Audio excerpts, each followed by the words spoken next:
When I first tried to record this, there was no game audio, so I switched the audio control around so everything would record in one, and then suddenly the game starts playing audio, so I had to re-switch it back again. Just to waste a little further time, I had 3 extracurricular presentations today. Not that I had to do, but that I was able to attend. And the first 2 this morning were about financial planning. What is financial planning? It's sort of taking your finances and planning how to use them. No, it's taking, figuring out what your assets are, what your debts are, and what your goals are, and how to match those things up. How much money should you be putting into retirement? How much money should you be investing in short term? How much of your student loan should you pay off now as opposed to later? Stuff like that. Which is good for pharmacy students because a lot of them are just too young to have the kind of income they will as pharmacists. And they're not going to think, oh, I should go get disability insurance. Oh, I should go get life insurance. Oh, I should invest, 7% gross income in my 401k. That doesn't occur to them, especially not those kinds of ratios. The 2 guys they had come up, one guy talked about insurance, and he was really good at it, and especially the differences that pharmacists need to look for in picking out like disability insurance plans, because a basic plan won't really fit pharmacy so well. And the second guy tried to talk about financial planning, but he was an insurance salesman and he really didn't know what he was talking about. I actually left early during his presentation. And then after school, after classes, we had a dinner hosted by a drug company, but they were doing a non-sponsored talk. So the person who was giving their speech wasn't talking about any of the drugs that company makes, which was kind of cool. And it came with a fancy dinner and everything was really nice. The talk itself, she rarely talked about what she was supposed to talk about.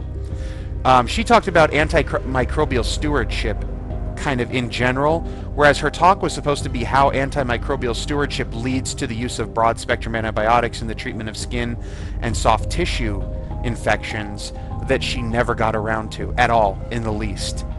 But, came with a fancy dinner. Anyway, you find yourself in a room, a game that slowly realizes that it hates you and everything you stand for. Written and coded by Eli Pielanen, with music by David Carney. Now, I know you think you're hearing some kind of X-File-ish music in the background, but once you start, it's all no,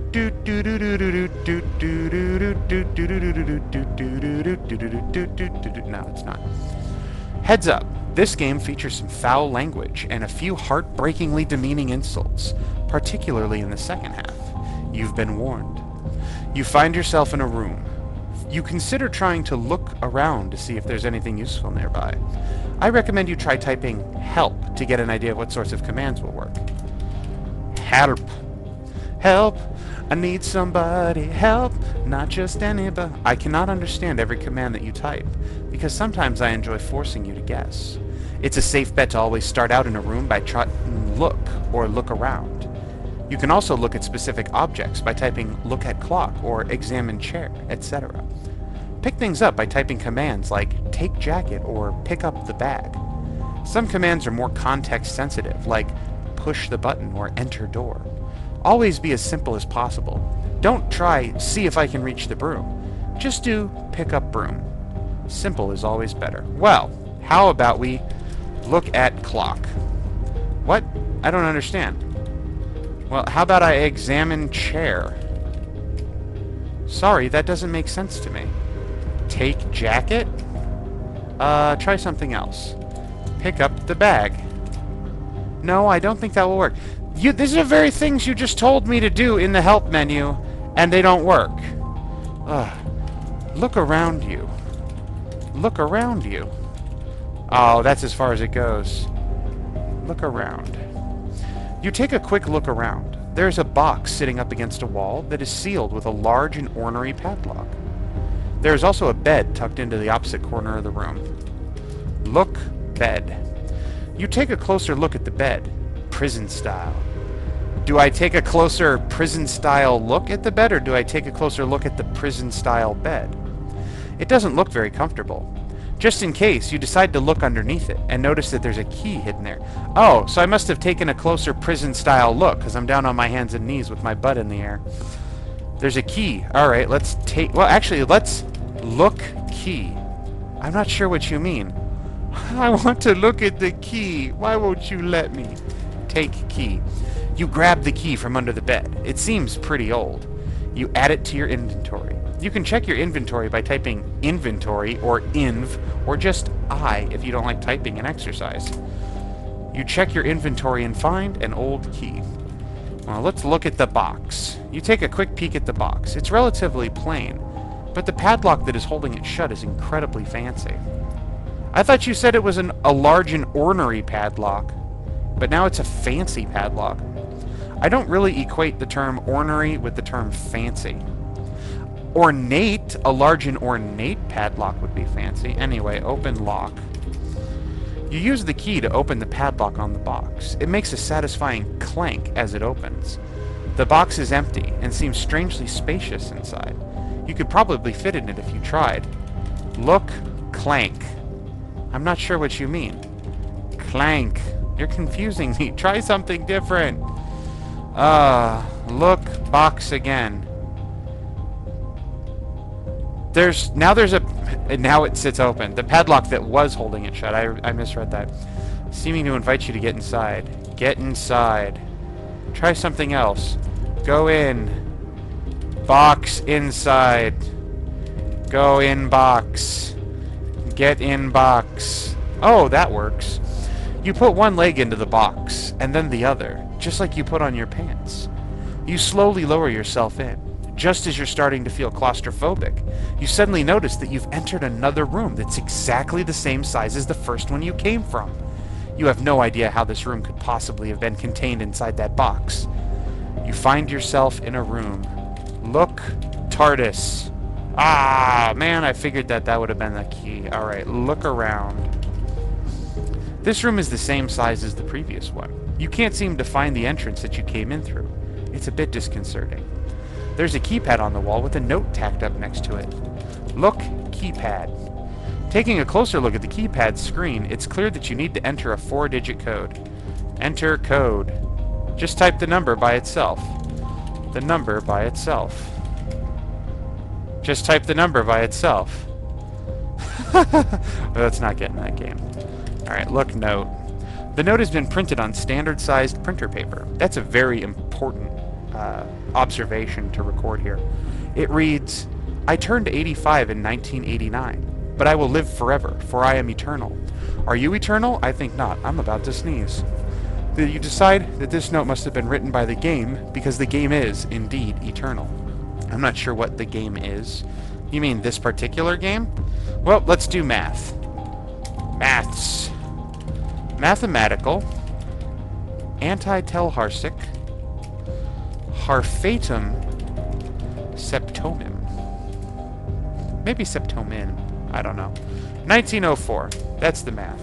The keypad beeps cheerfully and the wall next to it opens up. You cautiously enter it and it closes behind you. You find yourself in a room. Look. Another room of the same size. There are an assortment of computer parts lying around on the floor. Look, parts.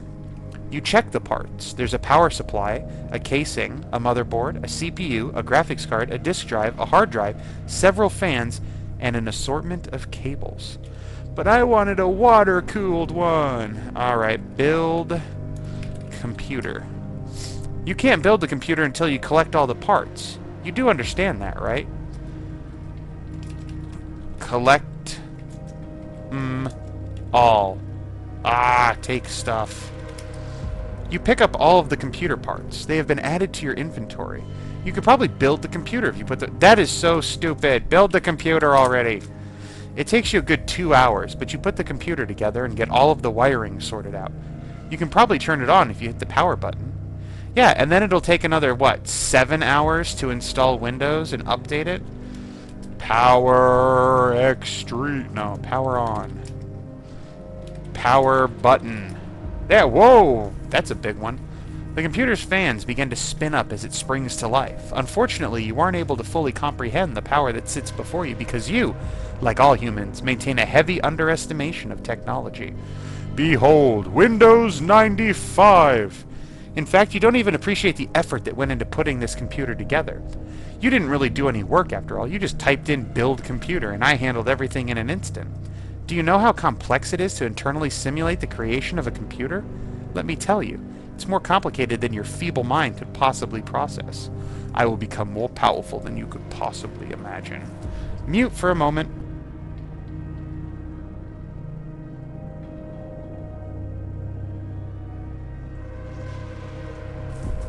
I figured that you read the rest of that, but I will continue to read it to you because that's my job. The room accepts the presence of this new artificial life, and a wall opens up. There was a change in voice there that I didn't even notice. You walk through it, abandoning the computer whose birth you personally witnessed. You find yourself in a room. Well, that was pointless. That must piss off the narrator something fierce. Well, let's look. Yet another room. There is another keypad on the wall, but it looks more complex than the last one. Look, keypad. The keypad doesn't have any indication of how large of a number it needs. Without a note like the last room, you have no way of knowing what to type. You regret being born as an organic life form. You are as momentary as the lie that you call love. Inventory. You check your inventory and find nothing. Oh no. Alright, let's try 1904.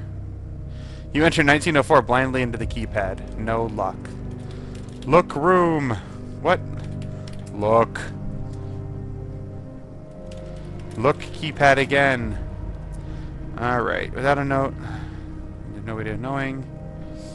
1. You enter 1 into the keypad even though you have no way of knowing what to type. The dread of failure begins to sink in. 2. Starting to feel hopeless, you type 2 into the keypad. Still nothing. You are getting worse at this, human. 3. If I could do Gladys's voice right now, I would definitely slide into that. We both know that 3 is not the correct code. You begin to feel like you did after your first breakup. You were so sure that it was going to last forever, weren't you? The universe has no effort available to waste on you. Love and affection are design flaws that evolution has failed to correct. You enter 4 into the keypad, feeling hopeless and... Wait a minute, 4? How did you know that 4 was the code? The keypad chirps pleasantly. Cheep, cheep, cheep, cheep, cheep, cheep. The floor under your feet opens up, and before you can react, you fall through it. Reflex save! Where's my dice? You think back to all the times that your faulty reflexes have caused problems for you. The list is too long to count. You hit the ground with a loud thud. That wasn't the loud thud I was going for. There we go. Your body is not designed for any structural stress of this kind. You find yourself in a room. Mend broken legs. Yeah. This room has nothing in it. It is completely barren. You've worn out my patience. You do not appreciate the things you have. You consistently disappoint your friends and associates, yet they are too embarrassed to tell you. You are in my control. If you wish, you can refer to this room as hell. No matter what you try, you are still trapped. You find yourself in a room. Look.